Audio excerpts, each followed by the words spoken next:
purpose of this presentation, look at some goals that we're trying to achieve as a country, and then get into things like the cost of load shedding, our emissions, some particular country parameters that make us different from other countries, and also then introduce some not well-known parameters in the electricity industry. And then finally look at the new electricity system requirements, of course, looking at the silver bullets that we hear about daily in the news, and finally some conclusions and takeaways. So the purpose of this presentation is, first of all, to give a better understanding of the issue of our electricity system. It is complex, it will be subject to constraints, and we will have to make compromises. There is no perfect solution for us. And secondly, to present some less well-known parameters for different generation technologies, and in presenting them for consideration, it's to provoke some thought about them, because not everything we hear in the news is the complete story, as always. As South Africa, there's the goals that we wish to achieve are, first of all, a sufficient and sustainable economic growth. And that is to improve the prosperity of all South Africans, effectively to reduce unemployment, reduce poverty. We want energy security. We need reliable, affordable electricity, and we want to minimize the environmental damage of this. And we want what is called a just energy transition. But we want a just energy transition for all South Africans, not just for those South Africans working in the energy industries. At the end of the transition, the lot of South African citizens must be better than when we started. And we also want to reduce carbon emissions. So how do we prioritize this? We have to have this sustainable and sufficient economic growth. And the supply of electricity is a critical enabler for this growth. And we also want to reduce carbon emissions. So I put forward the following. I say that the very first thing we should do is improve our energy security. In other words, put the country first. Once we've done that, we can now, that will enable economic growth. And on the way, we will focus on reducing emissions in the transition. I think at the moment, South Africa has conflated the two issues of energy security and reducing carbon emissions. And I think they should be separated.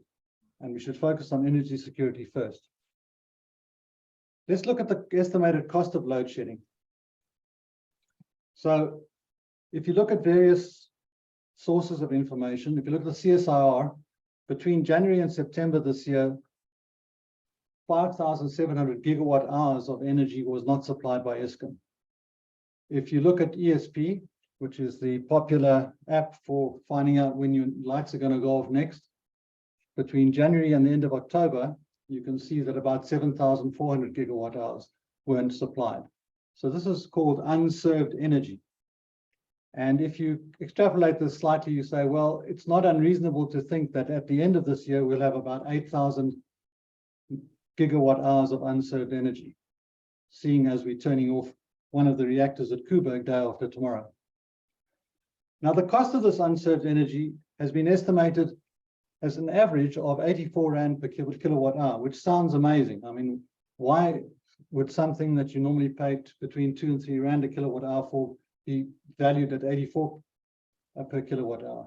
And the answer is quite simple, is that Minnar, who did this study, found that the variation in the value of a kilowatt hour in business was between 40 and 400 Rand, but came out with this average of 84.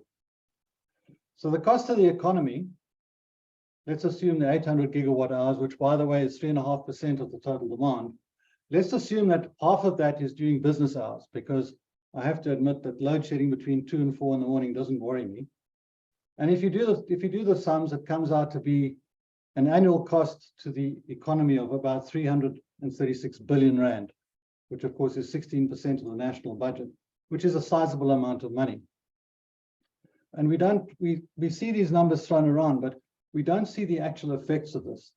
I've seen the actual effects on small businesses where I live in rural South Africa, and whenever we want work done on the house, we hire contractors from surrounding towns.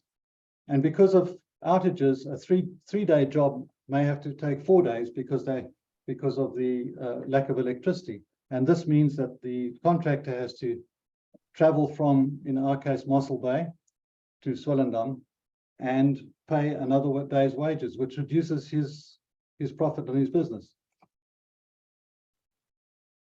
Eskom did a survey where the results were that for every 1% of unserved energy, the GDP of the country is reduced by 0.4%.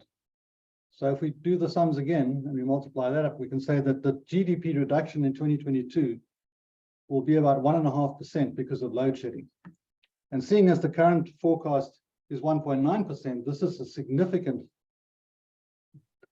decrease in what should be there. So the load shedding is not something that one should get used to. Load shedding affects the economy dramatically. Let's talk about COP, because COP is a popular topic at the moment, COP27. And let's just see where we actually are in the world of emissions. If you listen to the news, it seems to be that we are one of the worst offenders of carbon emissions in the world, and therefore we have to definitely do something about it. Well, the total annual emissions at the moment is 36 gigatons. And the top 6 countries, which are listed there, emit 60% of that total. How much do we emit? About 1%. And here are the, if you like, the per capita emissions for various countries. So you see, we're up there. We definitely are not great. We're in the same ballpark as China and Europe. But gee, we're half of Australia and almost half of the US. So we are not the bad people in the carbon emissions at this stage. And here is a graphical representation of carbon emissions, where you see that China emits 29% of the world emissions, the United States 14%, and so on down. But you'll see it's the first 6 or 7 countries that emit the majority of the annual emissions. We sit somewhere over here among the rest. We'll also talk about a just energy transition, and the world is moving towards reducing carbon emissions, limiting climate change. There was a lot of hype and a lot of news about the Just Energy Transition Investment Plan that we presented at COP27, which is supposed to cover the next 5 years to 2027, and at a cost of 1.5 trillion rand. Now, the idea is that at the moment, we are emitting somewhere around 440 megatons per annum, which is about 1.2 of the total, 1.2%. And we want to reduce this to between 350 and 420 megatons.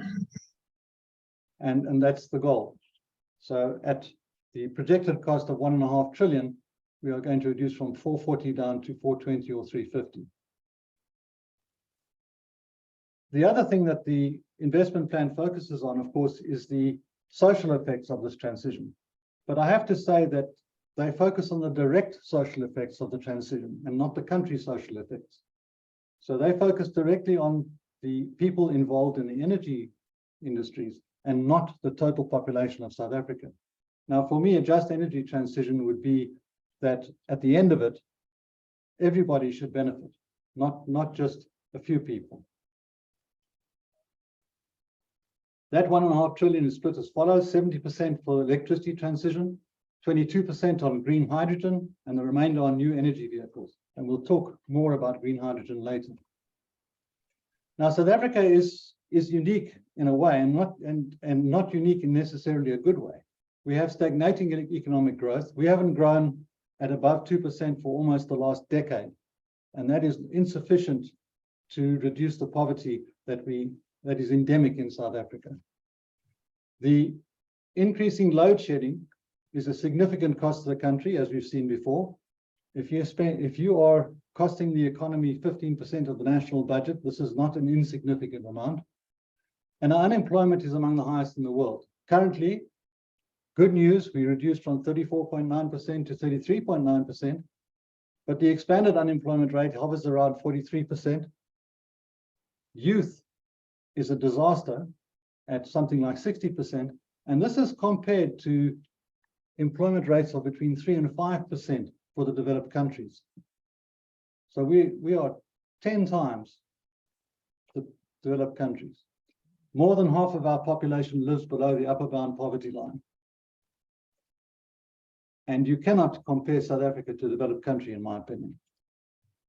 In one diagram, this shows the problem. Of the 40 million work-age people, only between 16 and 17 million actually have work. This is not sustainable. This is not good. Okay, moving on to the electricity system at the moment. Our installed capacity looks like this. We have a total of 54 gigawatts of installed capacity. Is made up of a mix of technologies. As you see, mainly coal-fired, open cycle gas turbines, wind, hydro, nuclear, and so on. If you look at this in a slightly different way, then we have dispatchable capacity of 48 gigawatts. Dispatchable means that its output can be changed at will.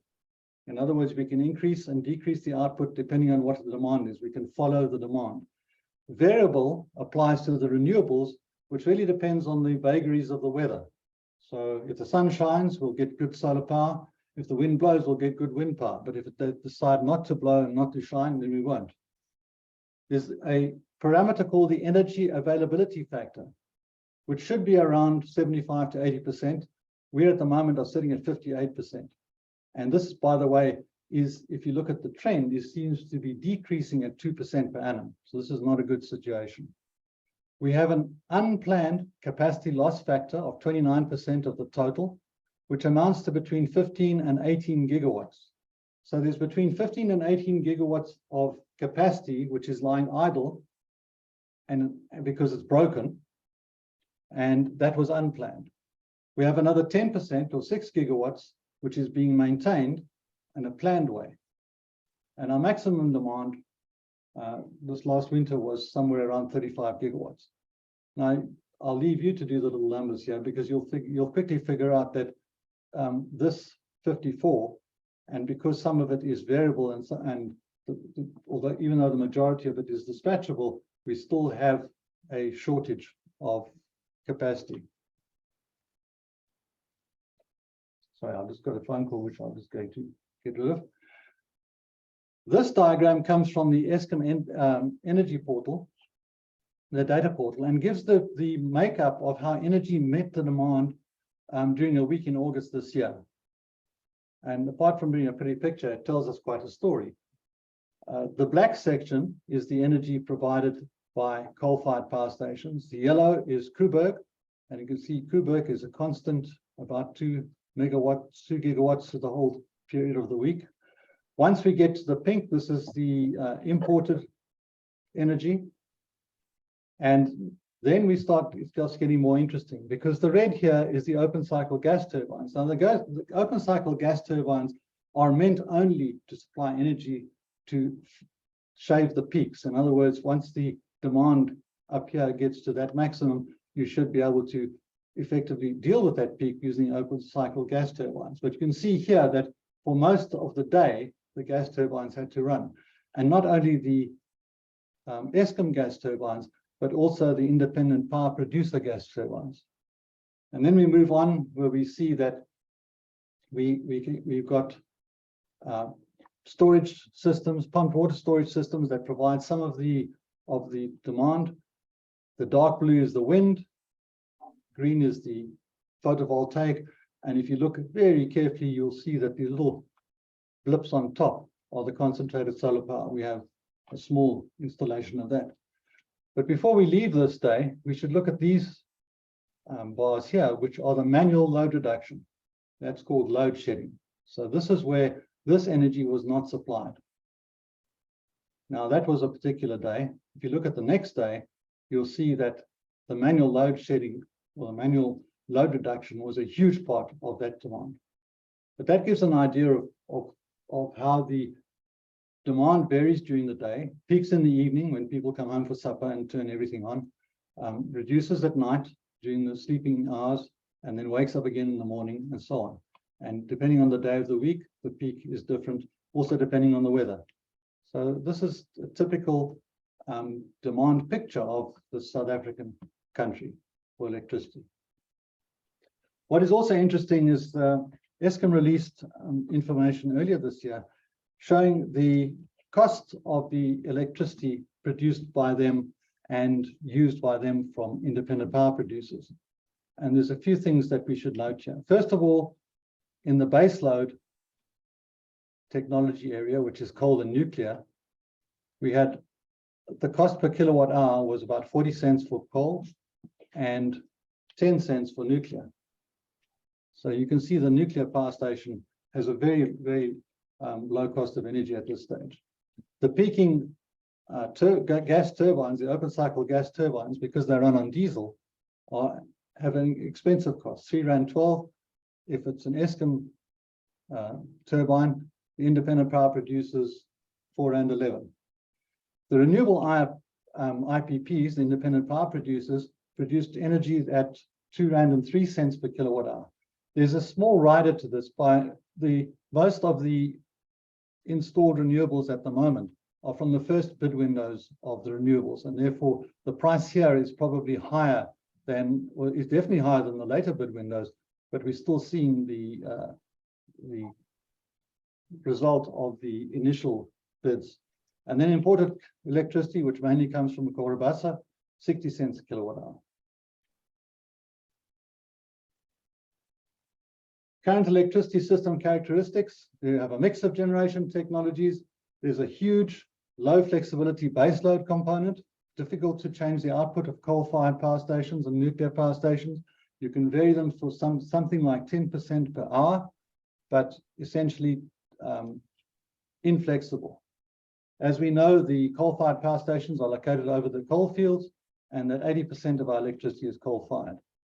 We have a problem of the energy availability factor at the moment, less than 60%, should be 75, 80%. There's several older power stations which are being blamed for this. In fact, if you look at these power stations, it's very variable. Here are Letaba and Matimba, both are about 35 years old, and yet they have availability factors of 75%. If you look at Kusile and Medupi, they're not performing. Kusile at the moment has only one generator set online out of the 4 that are commissioned. The 5th one was damaged during commissioning. The 6th one still has to be completed. So the new power, so-called new power stations, are not performing correctly at all. Just to quickly look at some generation technologies and some comparison to compare them slightly. If you look at this first column here, this is the life cycle emissions, carbon dioxide grams per kilowatt hour. So for the life of the power station, this is the number of grams of CO2 emitted per kilowatt hour. Obviously, you see coal, this is the highest, no question. But once you get to nuclear and wind, nuclear and wind are about the same. Solar PV is higher than the wind and nuclear.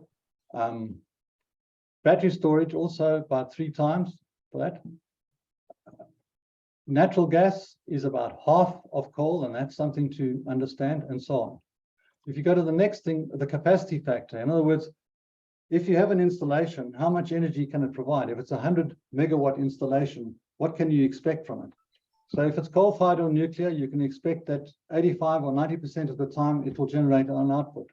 Wind is about 40%, solar about 30%, and so on down the thing here. Natural gas is similar to coal and nuclear, around about 87%. Here we have the levelized. Yeah. Well, can I come in? Yes, of course. I think, you know, I can't say about the audience, you know, who's listening. Okay. But the stats point to certain things, and I would like you to just get there without going into the stats. I know you're an engineer and you like the stats, but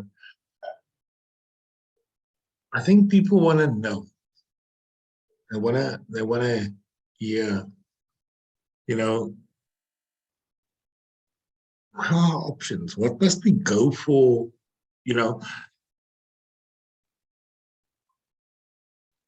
not politically, but Well, as citizens, you know, as people who are experiencing these things. What should we look at, and what should we be voting for? okay, what I'm trying to show is Basic that question, I think. before you vote, you need to understand certain things about the technology, because if you don't understand Yes, those, I like it. you may make the wrong decision. So bear with me, and I am, but I'm thinking it's wonderful how you're explaining it. You know, I just think it's wonderful, and I'm just saying, like, a lot of people, they don't know this technical stuff, but I think you're doing a good job. okay, well, all right, but okay, so maybe the audience can react on the chat just to see if I'm. Yeah, I'm looking. And I can't see the chat at the moment, so let me have a quick Complete your presentation. There are questions coming in. okay, no, good. All right, well, let's press on. I mean, if people start dropping off, then we should really worry. No, nobody's going to sleep here. It's beautiful. Okay, so this column is important because it is something called the levelized cost of electricity, and that's an important parameter. So it's here in US dollars per megawatt hour. If you want to know what the cost is per kilowatt hour, you divide this by 1,000. So just to give an idea, a coal-fired thermal station is about 8 US cents per kilowatt hour. And that relates to what we see. Nuclear is very similar. Once you get to offshore wind, you can start seeing the cost is going up. Battery storage is higher. Solar PV, very low. And those are the kind of things that you should see. And that's all I want to get into. Right. But what I do want to get into is the full cost of electricity, because this is something that is definitely influencing our thinking, or it's not influencing our thinking, and I think in a bad way. Now, most decisions for technology are based on the levelized cost of electricity, which you can see it is the total costs divided by the total electricity produced over the lifetime of the plant. But it doesn't include the costs of integrating the plant into the grid. You can argue that it's the gate price of electricity at the gate of the electricity plant. So it is the price at the gate. Now, the integration costs of traditional technologies are not significant. So the cost of integrating a nuclear power station into the grid, or a coal-fired power station, or even a gas-fired power station into the grid are not significant. But intermittent or variable generation technologies have significant grid level integration costs, and you cannot ignore them. So their integration costs are about an order of magnitude. That's 10 times higher than those of traditional dispatchable technologies.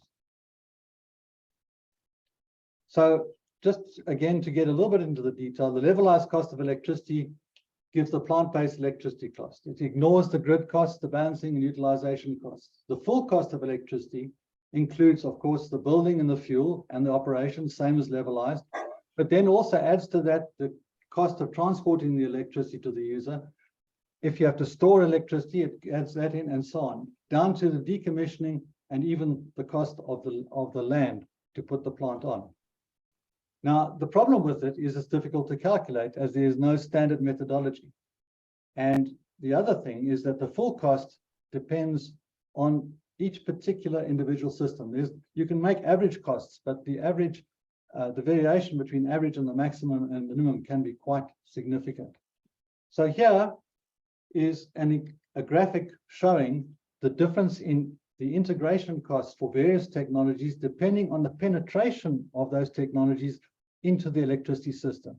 So if you have 10% of gas or 30% of gas-fired power stations, the integration costs are very low.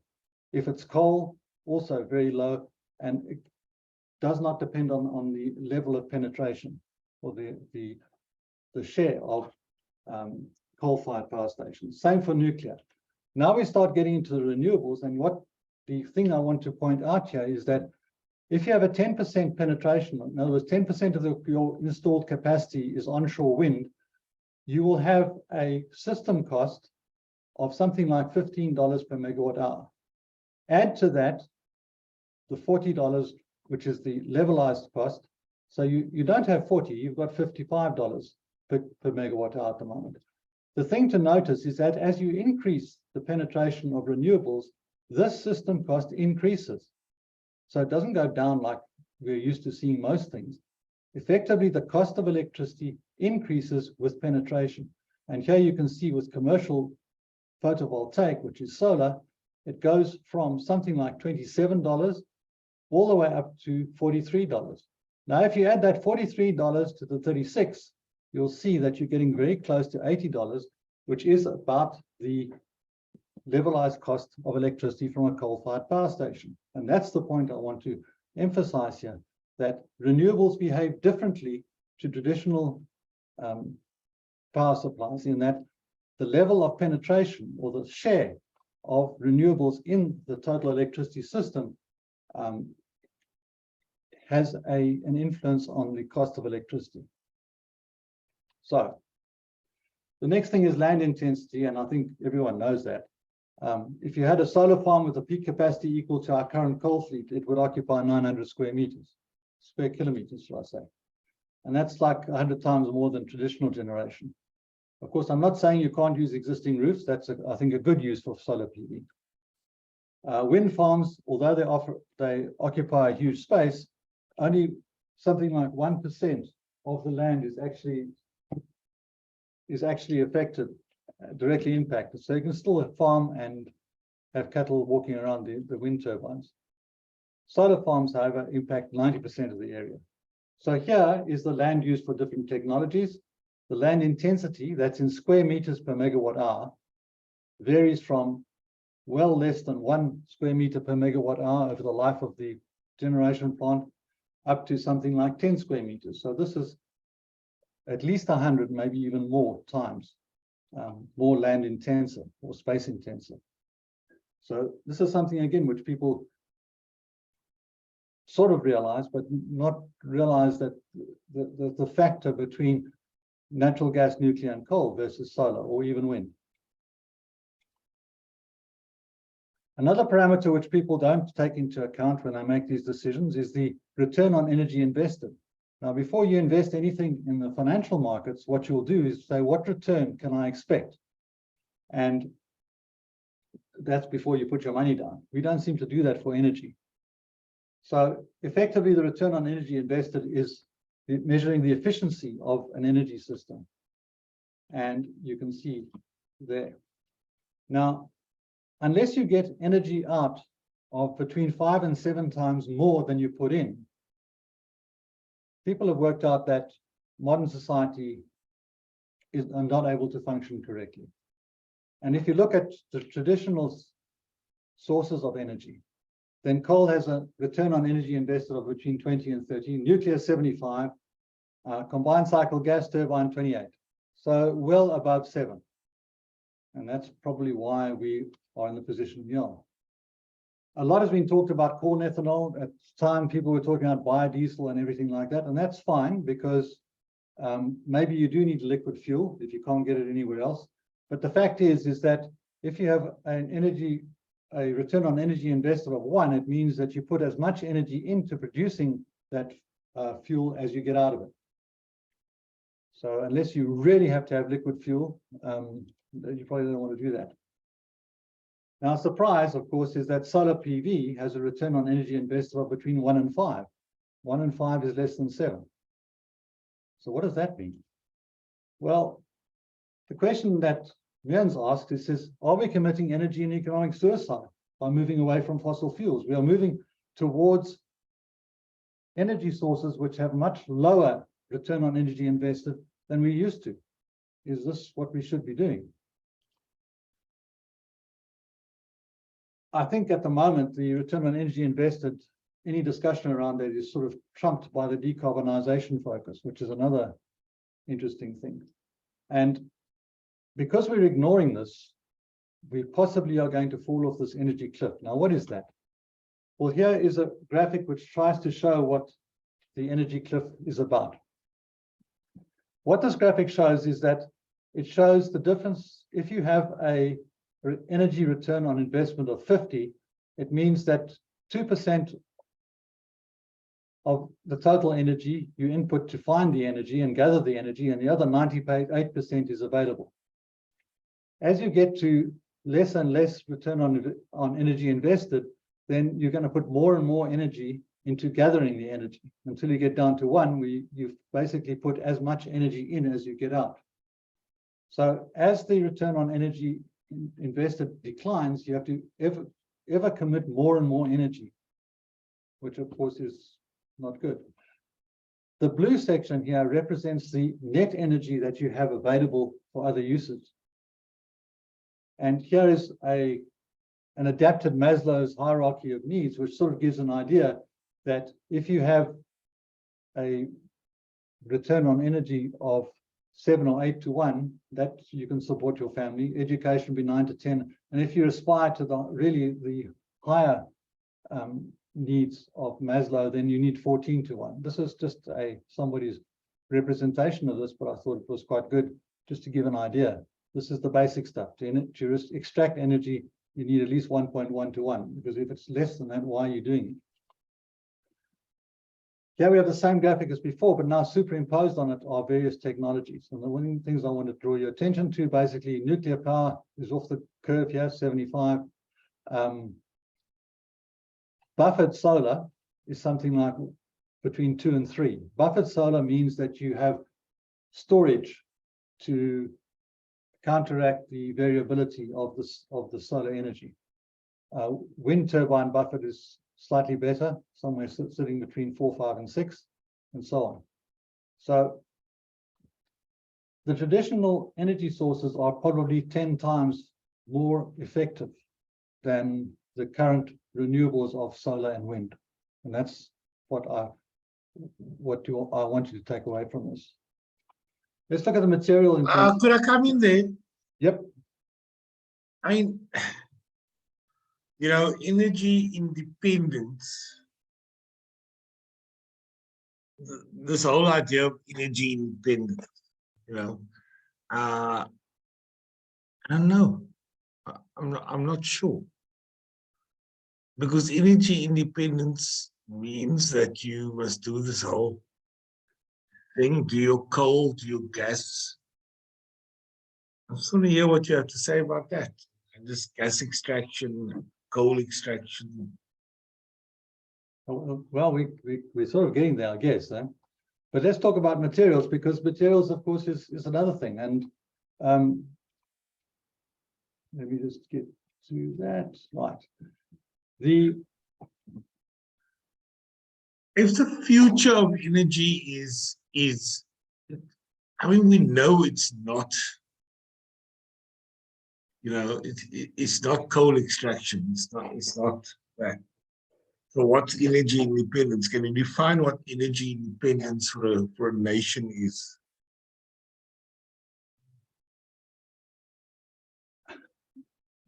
Fair enough. And I hope I'm not boring everyone. I really am. I'm hoping.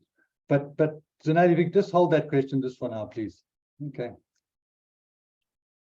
Because I think this is one of the last points I want to make before we start looking at, okay, so what should we do? The materials required for renewable energy sources are significantly more than those required for traditional sources. In fact, wind turbine manufacturers are now increasing the prices of their turbines because of the price increases in the input materials. Copper has increased by 6 times since 2000, lithium by a factor of 3 since 2017, and nickel by a factor of 7.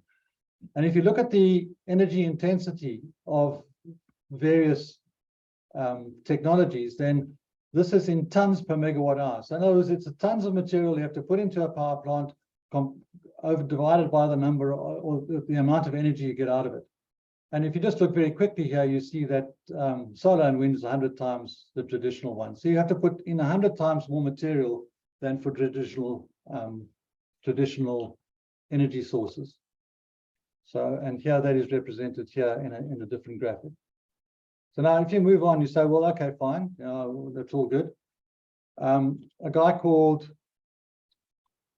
Simon Michaud asked the question. Simon Michaud is an associate professor who works for GTK in Finland. It's the Geology Survey Unit in Finland. He said, so what quantity of metals would be required to manufacture the first generation of renewable technology that would phase out fossil fuels?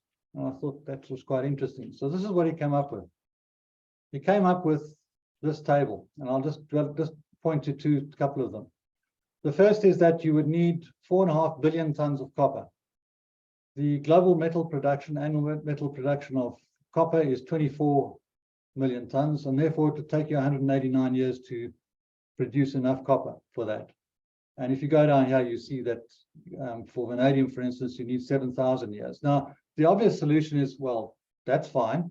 All you have to do is increase the number of mines and stuff and get out there and dig it all out. This is not a problem. Of course, remembering in the background that mining is not a particularly environmental friendly activity.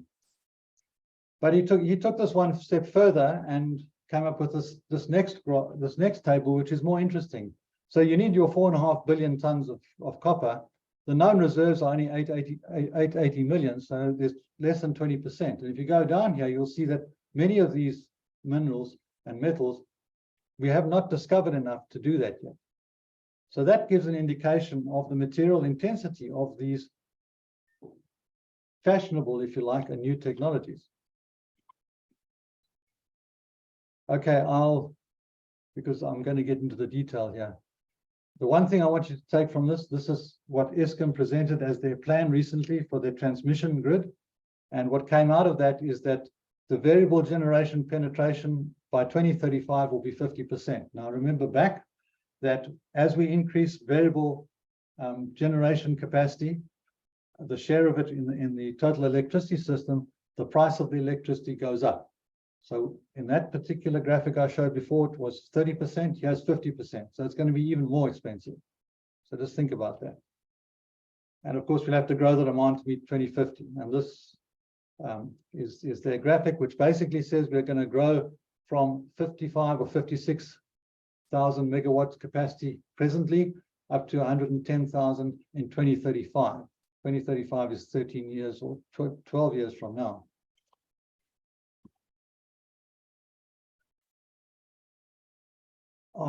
This is the effect of renewable penetration on the electricity system, but it's technical. So unless you want me to talk about it, I'll come back to it later. Let's talk about natural gas, because that's something that people talk about, but they hate it because it's a fossil fuel. The point of this is that recent discoveries off the South African coast, we've got between 30 and 45 years of natural gas available in our region. We don't have to bring it from anywhere. We've got it available. And just remember that natural gas produces about 50% less emissions than coal. So we have already good technology, established technology, old technology, if you like, but viable technology that is high efficiency that uses natural gas. Think on that. And it also provides the flexibility to deal with the penetration of renewables, as well as producing less emissions than traditional coal. So natural gas is a definite player that we should be thinking about. Green hydrogen is the new fashion. Green hydrogen is the thing that we are going to spend 300 billion rand in the next 5 years to develop, which I find fascinating. It's regarded as a new sunrise technology. Best explained, I think, by the following hype cycle. This is the new technology adoption cycle, where you start off and saying you have this new thing. What happens is it gets hyped up so that the expectations are fantastic. We are going to become a world player in green hydrogen in the next few years, and it's going to save South Africa. Unfortunately, most of these technologies go through this particular path. We then have the trough of disillusionment, and then slowly sense and sensibility and logic prevail, and you get some kind of plateau of productivity where that technology is applied. Now, as you know, green hydrogen, or you may or may not know, it's produced using excess electricity from renewables. So somebody please explain to me how South Africa is going to do that, because we don't have enough electricity anyway. and we don't have excess electricity from renewables. There are many uses of hydrogen, no question about that. It's used in metal production, all kinds of stuff. And of course, it can be an energy carrier, use it as a fuel. But Viv, can we go to some questions? Yeah, sure. If you there's some questions on the chat. Bruce, let's finish the presentation and then we go to Q&A. Okay, cool. Well, thank you. Okay, just so many uses, many problems. For instance, making and transporting liquid hydrogen is currently hotly debated. Where can we produce it in Northern Cape? Can we liquefy it, put it on a ship and ship it to Europe? And is it financially viable? That's questionable. There's some very significant technical problems still need to be solved. And, you know, unfortunately, we come up against the laws of physics, which is really irritating. But unfortunately, those are immutable. And just to give you one idea, this business of taking electricity, turning it into hydrogen, and then back into electricity, the current efficiency is between 18 and 46%. So in the best case, you throw away half your energy. And that doesn't take into account now shipping this halfway across the world. So this is not something that I think we should be really dwelling on. I think we should better spend this money, 300 billion, on our energy security. But that's me. I'm not a politician, I'm an engineer. All right, some conclusions and questions. South Africa should focus on energy security first, and that will enable economic growth. And from that, we can then focus on other things.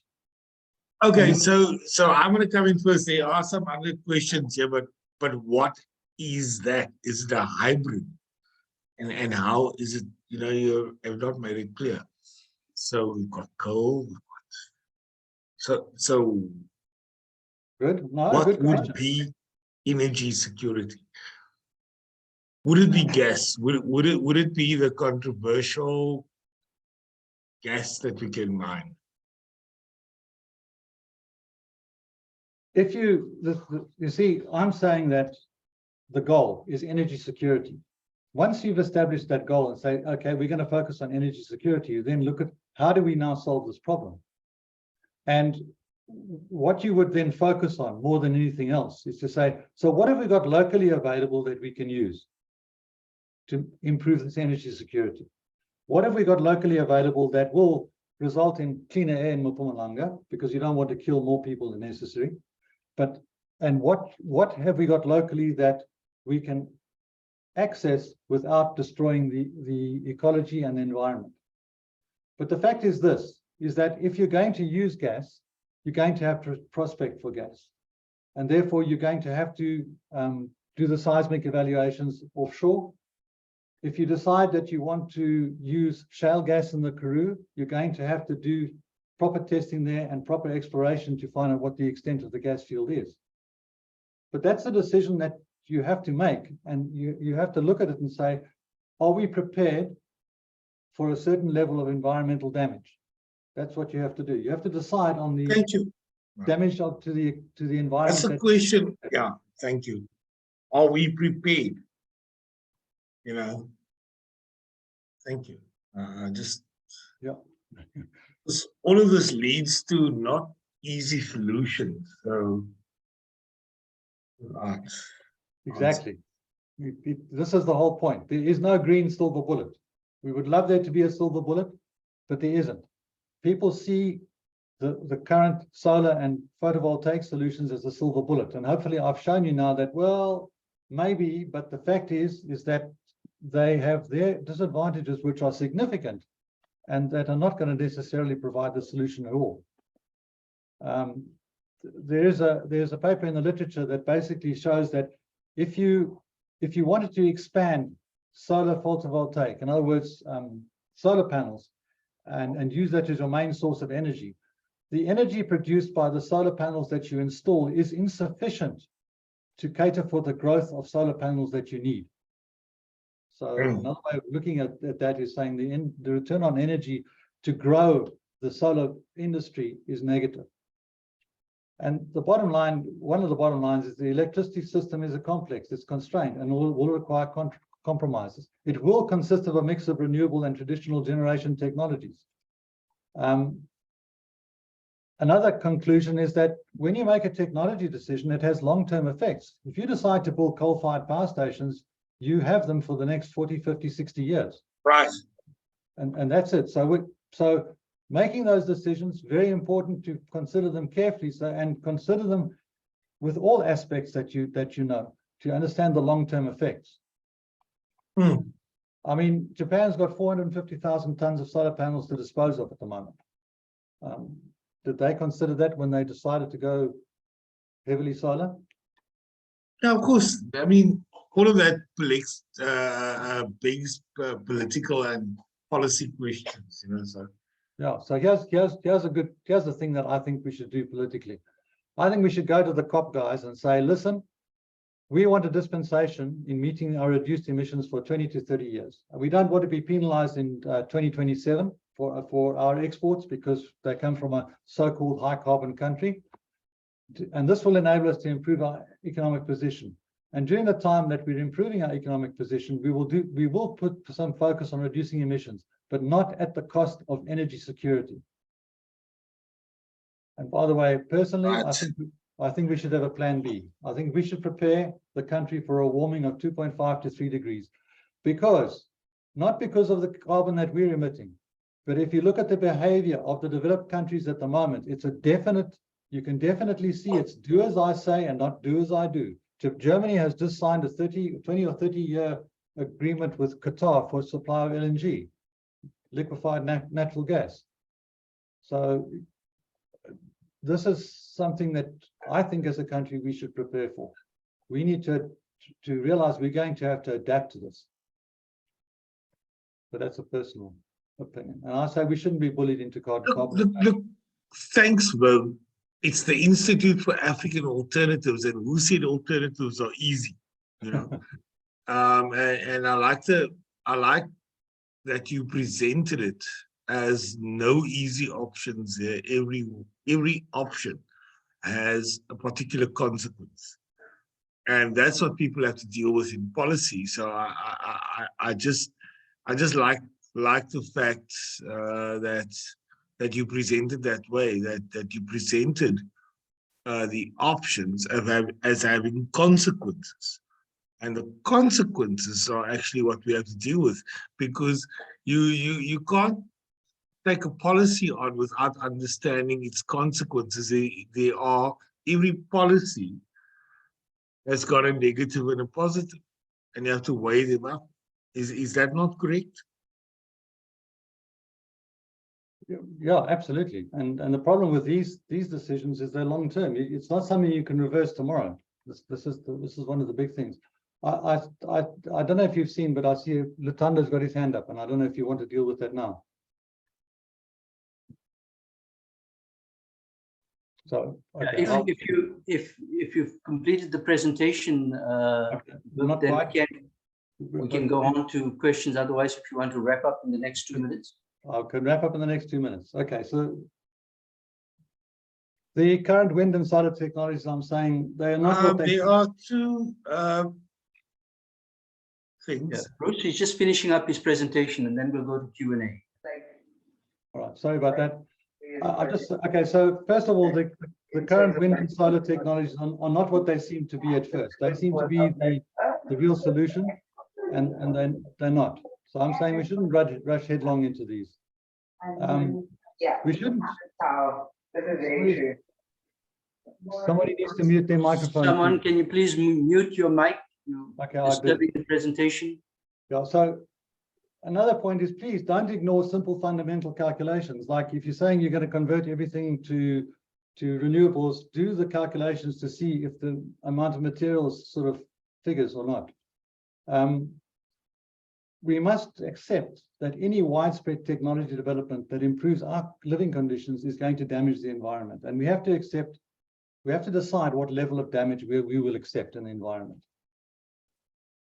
I think the new electricity, so-called new electricity system, is going to contain a mix of technology, and they're both renewable and fossil fuel. But it's for the foreseeable future. We're not going to get rid of fossil fuels, definitely not in my lifetime, and I don't think before the late 21st century.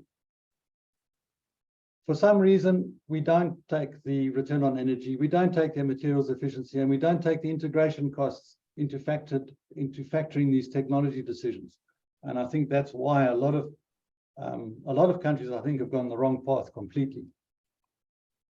And the question is, well, why aren't they widely used? And a sort of a final question is that, well, if Germany's the shining light in this, why do they have the second highest electricity price in the world? I mean, they have penetration of, I think, 40% renewables. So why is the electricity so expensive? All right, just some takeaways. No easy or quick solution. We must focus on energy security first. We must not be leaders in hugely expensive new technologies like green hydrogen. We should be followers. We should let everyone else make the mistakes first, and then we should adopt them. And we need to, every now and again, do some fundamental calculations as to what we should be seeing. Okay, that's me.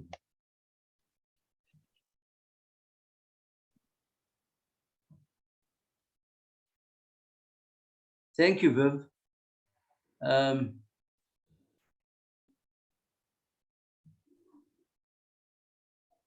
All right. That was most provocative, Viv. There's so much to digest in what you presented here now. But there are some people who have already raised their hands for questions. Right. I'll just say before we go to the questions through Bruce, that a summary of Viv's article will appear in New Agenda magazine. That's the IFA publication next week, sometime probably around the 16th. And then the full article is available from IFA as well through our website. So you certainly can access that, anyone who's attending now. But okay, if we're ready for questions, Bruce, can you see whose hands are raised?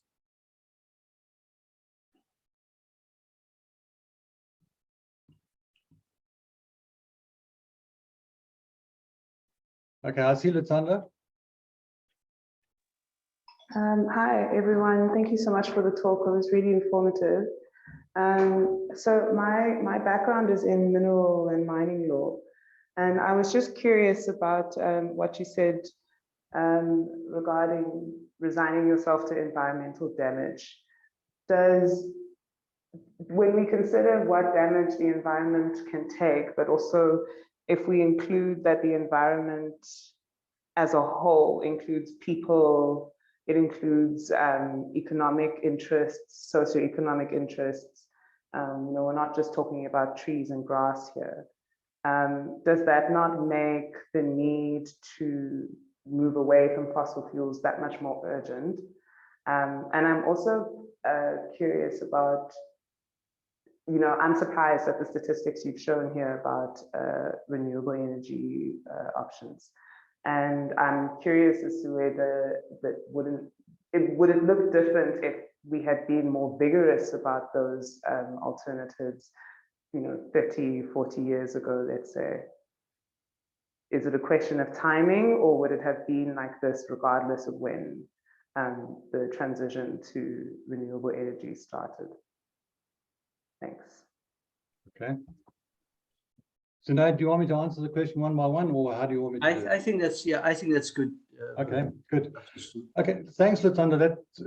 That's great questions, because as you say, this environmental damage is not just, as you say, the trees and plants and stuff like that. It is the total damage. If you step back from the country of South Africa and look at it as a system, then what I see that if you have 40 million people of working age and only 16 or 17 million people are working, that is a huge problem. What are those other people doing?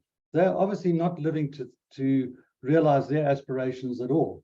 And one of the brakes on getting them there is the lack of electricity. So my point is quite simple, and it's a decision that has to be made as a country. You have to say, if you're going to set the goal of energy security first, it's going to require that you exploit local resources of gas, local resources perhaps of coal, etc.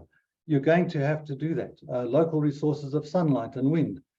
But it's a decision that you have to make, is that what level of environmental damage is acceptable? You're not going to have no environmental damage. That's not possible. Okay, we'd have to kill everyone not to have any environmental damage, and I don't think that's up for discussion at this stage. So you have to make a decision as to what you will accept and what you're not. You can't be on the one side and say, sorry, not on, we're not doing any of this stuff, because that will not improve the lot of the people who are suffering at the moment. That will not do it. But you have to make a decision as to what you're willing to accept. Of course, you don't want to embark on projects that hugely damage the environment when there are other alternatives. That's absolutely for sure. So, but it is under our control, and we need to make those decisions. You can't just say, well, we're not going to have any damage and therefore we're not going to do anything. That doesn't work either. The timing or whether it is something else, I think you must go back to the fundamentals and look at what the solar and wind technologies do. They just don't have the same strength as the traditional technologies. And the reason for that is the return on energy invested. That is really the thing. So for a low effort, we've managed to get huge net energy out into the system for all kinds of stuff, to build infrastructure, etc., etc. Whereas if we'd started 50 years ago and not had coal, oil, etc., we would not be anywhere close to where we are now. And I think it's definitely a backward step to say that solar and wind are the solution. They are part of the solution, right? And I think we should have a mix of them. But I don't think we should bank our whole future on that technology, because we are going to expend so much energy in making the stuff, there'll be nothing left to develop further. Can I come in here? Yeah, go ahead, Bruce. Yeah. Yeah, so there's something from a person called Kim Crucia. Now, I'm just going to read this out for Viv to comment on. And it reads like this. At last, an energy engineer speaking about ER. Oh, yeah. Something that seems everybody has been avoiding. Or also say it only applies to fossil fuels, possibly more difficult to calculate the ERI of wind, solar, you know. But we need to understand the principles of ERI. I don't even know what ERI is. So this comment, I would like you to just elucidate it. So what Kim is talking about, and Kim, thank you for that comment. I really enjoy that. EROEI is the energy returned on energy invested. So it's the return of energy invested effectively. And Kim is asking, so what is the energy return on investment from production to point of use? Now that is a really, really good question. First of all, so let's just take what is planned. We're going to use renewable energy. We're going to build these huge solar farm in the Northern Cape, in the Makwaland, and we're going to use the electricity from that to produce hydrogen. So the current method of producing hydrogen using electricity is to electrolyze water. So you split water into hydrogen and oxygen, and you capture the hydrogen, and now you've got hydrogen. Now, as someone explained to me recently, hydrogen is very light. It's also very small atoms, so it can get through very small spaces in between atoms of containing materials. It's also very flammable. It takes a little bit of energy to ignite it, so it's as this person said, it's very explodey. So you must be careful with it. And the thing is this, so okay, so you've got this hydrogen, what do you do now? So for every kilogram of hydrogen, the higher heat value, in other words, the amount of energy that you can get out of it is, if I remember correctly, 39 megajoules per kilogram. And to get some idea, so what does that mean? Well, good quality anthracite coal is somewhere around 29, 30 megajoules. So 1 kilogram of hydrogen has more energy than a kilogram of really good coal. Eskom, by the way, burns not so good coal, somewhere around 15 megajoules per kilogram. So here you've got something that's almost 3 times the energy content of the coal that Eskom burns to generate electricity. Wow, this is good. The problem with a kilogram of hydrogen is it takes up a lot of space. So you need a very big tank to hold gaseous hydrogen. So then the obvious thing now, okay, well, let's liquefy the hydrogen, because when we liquefy it, we know that it occupies much less space. And in fact, that is true. The difficulty in liquefying hydrogen is you have to do it at minus 240 degrees centigrade. That's something like 30-something degrees away from absolute zero. So you have to expend a huge amount of energy to liquefy it. And to give you some idea, we started out with 39 megajoules per kilogram. You need something between 13 and 15 megajoules per kilogram to liquefy it. So your 39 now becomes 25. Okay, so now you have liquid hydrogen. Now you have to transport it. So you have to put it into a big tank that can keep it there. While it's being transported across the equator in the ship to Europe, because that's what we're going to do, it's going to boil off, okay, because you can't insulate it completely from the outside atmosphere. So as you cross the equator, it's warm, and therefore it's going to have to boil off. And in boiling off, it will take in heat, and essentially you'll get what you have with liquid nitrogen, liquid oxygen, and shipping around. You can see this as it boils off, as if you ever watch one of these trucks driving down the road. So you're going to lose some of the hydrogen there, and I don't know exactly how much, but you're going to lose some. Now you get it to its destination, or where you have to ship, take it off the ship. So you then take it off the ship. Now you have to put energy into it to make it into a gas at its points of usage. So that takes more energy. And then finally, you're going to use it in some way.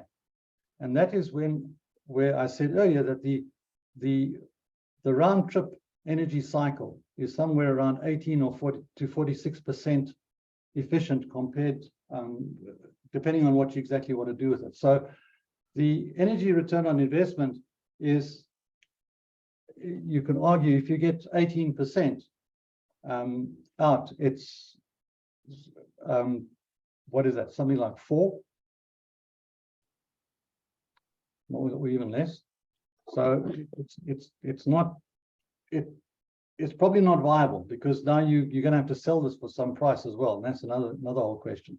So the whole question finally comes down to: is there a cheaper way of getting energy? Yes or no? So there's another question. What is the ERI of deep water natural gas? Good question, because the answer is I don't know, but I can find out for you. That's from the same person. Yeah. So okay. So let's look at some of the fundamentals and understand it. I do not know what the exploration costs for deep water natural gas are.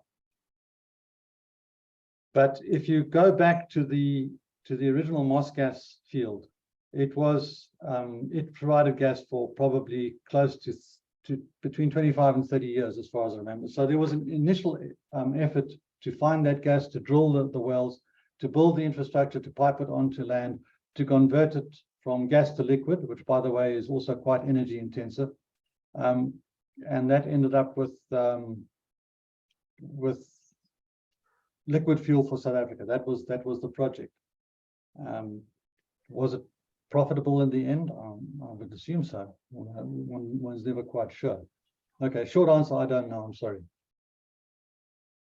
So there's some interesting questions here. Sure. There's John Busey. Sensible route for green hydrogen is to convert it into ammonia. Yes. This can be transported viably and economically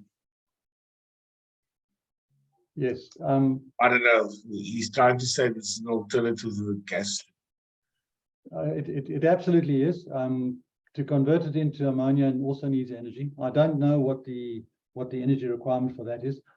One thing on a discussion group that I was part of recently, they said ammonia is a viable thing. The problem with ammonia is that if it gets loose, it is highly toxic.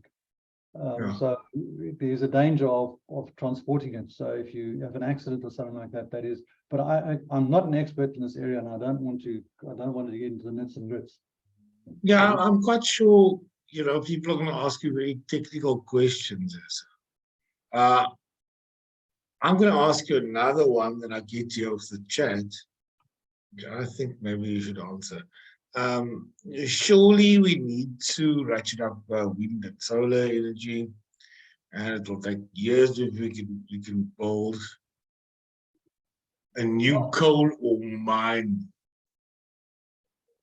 Okay, Yeah. you talk about the offshore gas. The offshore gas. Yeah, that's the whole thing. Yeah, the fields were discovered in the last year. So, if I remember, Brillputter was about a year ago, and in the last few months, Leopard has been discovered. And these are in the Mossel Bay area. So the infrastructure is basically there. They will have to extend certain pipelines and stuff like that, but it is not. It's a couple of years away if they put their mind to it. Just in the meantime, Mozambique has started their first export of LNG, liquefied natural gas, from their gas field. So we could get more Mozambique gas as well. I just think that if we put our minds to it, you see, I don't think that we have set a country goal for energy security. I don't think that is the goal.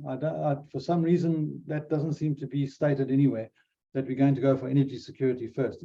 If we decide that's our goal, then we can start looking at the quickest and most efficient and cost-effective methods to increase energy security. And I agree with Kim. If you're going to develop a new mine and stuff like that, that does take tens of years. That doesn't just happen. But I mean, what we could do, and this is something which we looked at some years ago. There was an idea to build a gas pipeline around effectively the southern coast of South Africa between Saldanha and Port Elizabeth. And what we would then do as part of that is also convert all the open cycle gas turbines to run on gas rather than diesel, so that we get rid of the diesel problem. And we would use this gas as an energy source in the Western and Eastern Cape, because that is where the power stations aren't. As we know, most of our power stations are in Mpumalanga. We have to ship most of all of the energy that can't be, except for Kuiberg, we have to ship down here. So that would provide a totally different energy source, but that didn't go anywhere at the time. But I still think it's something that we could start looking at. You don't have to build the whole pipeline at once. You can build it slowly out from Mossel Bay into both directions, and until it makes sense. And that's an idea. The numbers at the time made sense. I don't know if they still make sense.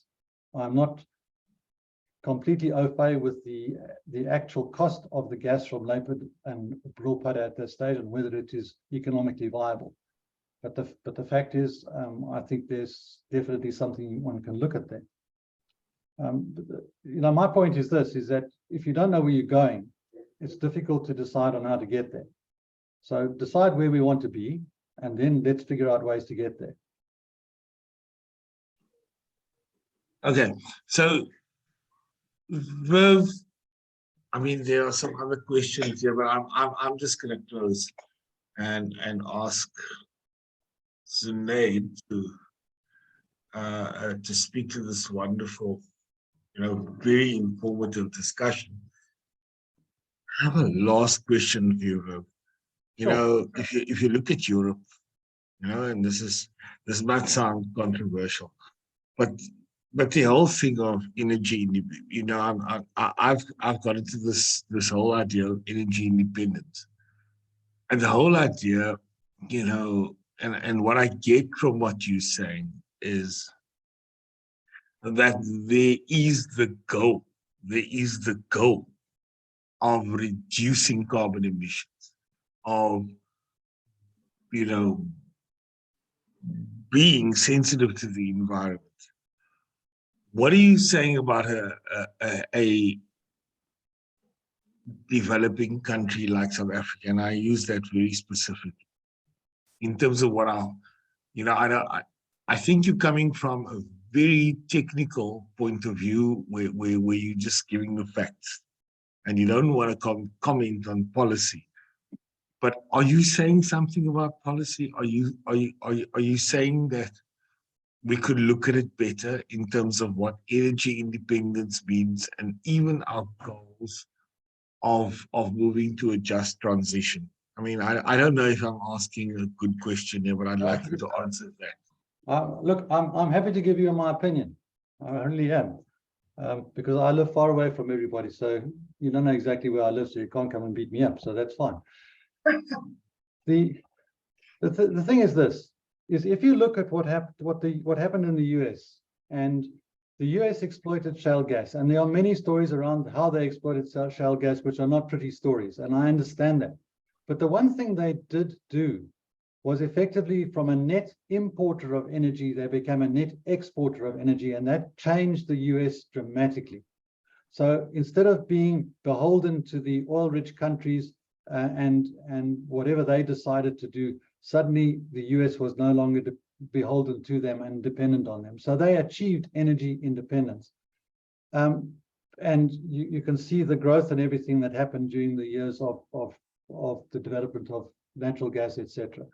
Now I'm looking at South Africa. South Africa has always been energy independent. I mean, if you think about it, we had one of the best electricity utilities in the world at the turn of the century, no question about it. We had very, very cheap electricity, and it effectively fueled the 5% growth that we saw in the first decade.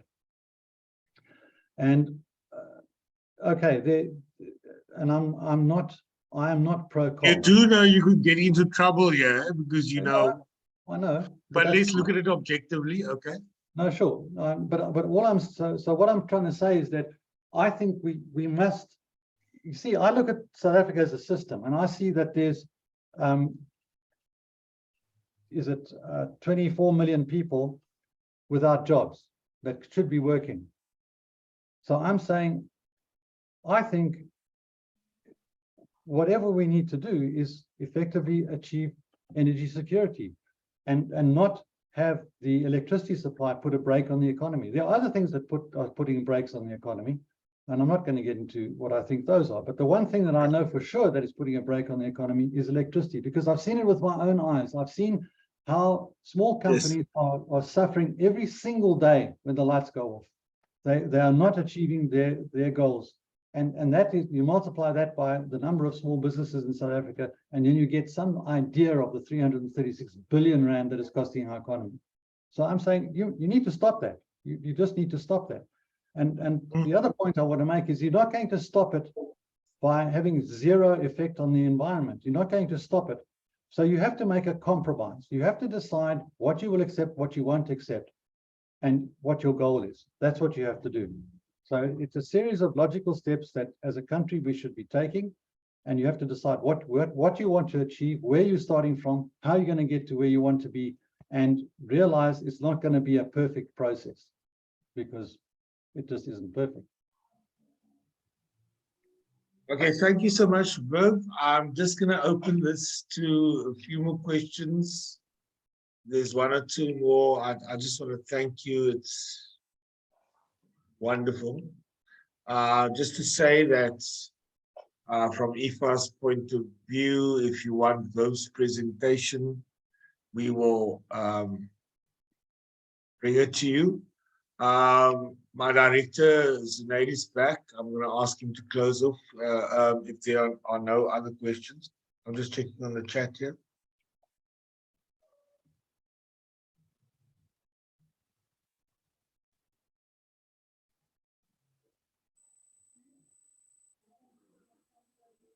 Okay, just one more, I think.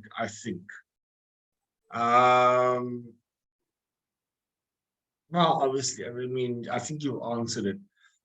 but it's about, you know, once again. Yeah. Let me just read it for you. Kim, I agree with you, by the way. Have you seen it? I would, yeah, I'm looking at the chats as well. So I would really enjoy a conversation on that, because you're exactly right. All of these things have environmental impacts, and there's no silver bullet. So we have to be, what we need to do is put the best minds in place to figure out the best way forward. I'm not convinced that we realize that that's what we have to do as a country.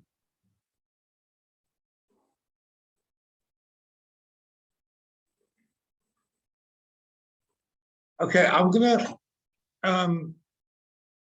ask Renee to close off. I'm gonna thank you, Viv. I think this was informative, at the same time factual and brutal. I love it. I don't think that, you know, that we need to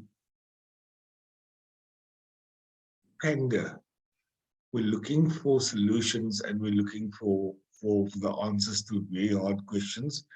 And I don't think that you came across as this, you know, I have the answers, but you gave us the reality of what we're dealing with. So thank you. I'm going to ask Sinead to close this webinar. Thank you, Bruce. And thank you, Viv. This was very, very stimulating. And I think Bruce kind of captured it nicely when he said it's factual and it's brutal. And I think very often we don't really take account of the facts when we have these discussions about our energy future. I think the important thing was that we have the dialogue. And if this has achieved anything at all, I think it has provided enough information for people to start thinking about what needs to be, how we need to take this discussion forward. And you did an excellent job of doing that. Really appreciate it very much. So in closing, I just want to thank everybody who attended. And we hope that you will find ways of interacting with us and with Viv going forward from here. And let's see if we cannot possibly do something a little larger than this, possibly next year sometime. But I think we're off to a very good start as far as the discussion on what the options are, what options are available to us as a country. And for that, I'm greatly appreciative for what you presented here today, Viv. So thank you, everybody. Really appreciate you coming here, and Viv, thanks so much. Sure. Thanks, Sinead. And thanks, Bruce. Yeah. And thanks. Yeah, I just want to say that this is recorded, and you know, with permissions. This is available to everyone, and I hope Viv will make his presentation available as well, because I think it was excellent. So anyone who's on this chat who wants to have access to this, we will provide it back. Fantastic. Okay. Thank you and goodbye, everybody.